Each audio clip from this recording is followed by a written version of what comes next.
Hello everyone, this is Florian and today's video is about converting command line arguments, which were created using Python's argparse module, to any type.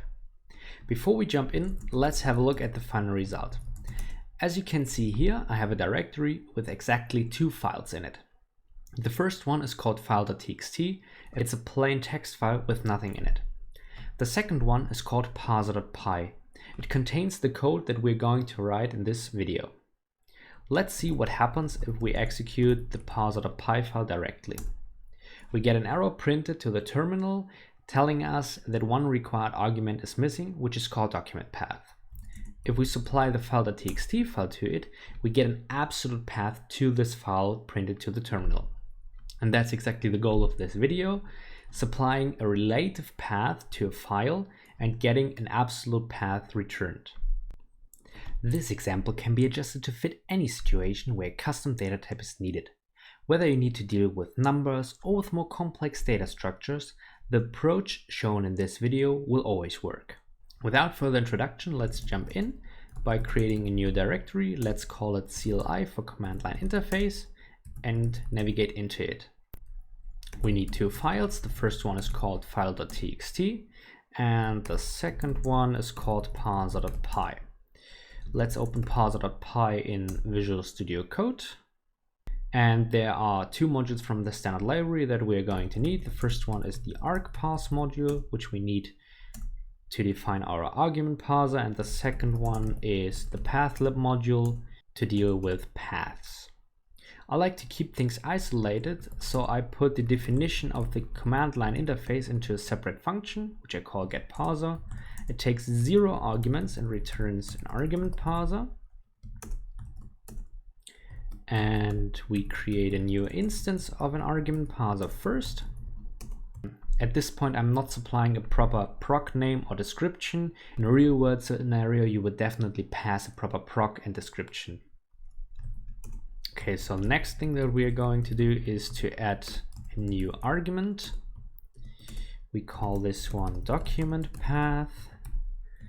And last but not least, return the parser.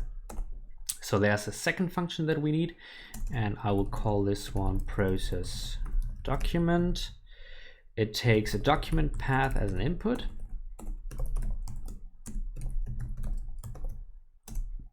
And returns nothing. At this point, I don't really care about what the process document function is doing with the document path that we supply. Everything that we need to know for this video is that it only wants to deal with absolute paths, and that's the goal. At this point, 4 lines of code are still missing. If the file is run directly from the terminal, what we want to do, then we want to first get a new parser, then parse the command line arguments by using the parser's parseArgs method. And last but not least, call the process document function and supply the document path from the command line to it. All right, we are all set. Let's head over to the terminal and see what happens if we execute this script for the first time.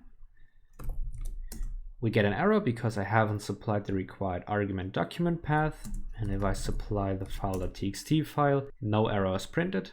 And to learn more about the default behavior of the argument parser, I will extend the process document function to first print the type of the supplied argument,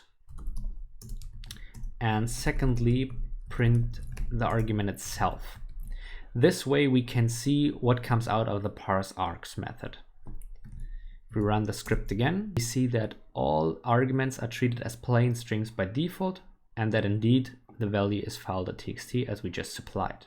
If you already worked with the argparse module, you may know that you can supply the built-in int function to the type parameter of the addArgument method to turn the argument into an integer. If we run the script again, we get an error because file.txt is not a valid int value. But if we supply 42, for instance, we get an integer object with the value 42. Fortunately, we can supply any callable to the type parameter, which means that we can also pass in the path constructor from the pathlib module.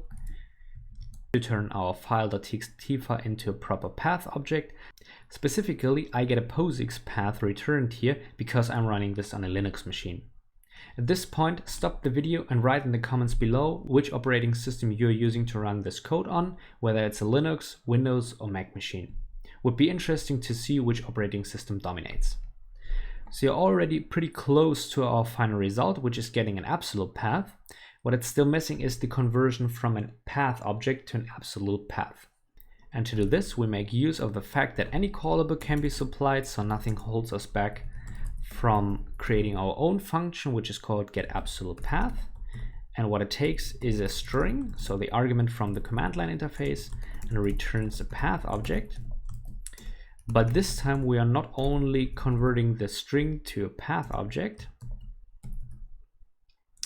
but instead call also the absolute method on it, which transforms the path object into an absolute path one. So if we go back to the terminal and run the script again, nothing changes. And this is because I missed to supply to the type parameter, get absolute path. If we now run the script again, here we are. Again, we have a path left, a POSIX path object, but this time the value is an absolute path. And that's all for today. Make sure to subscribe to the channel so you won't miss any future videos. Stay curious and keep coding.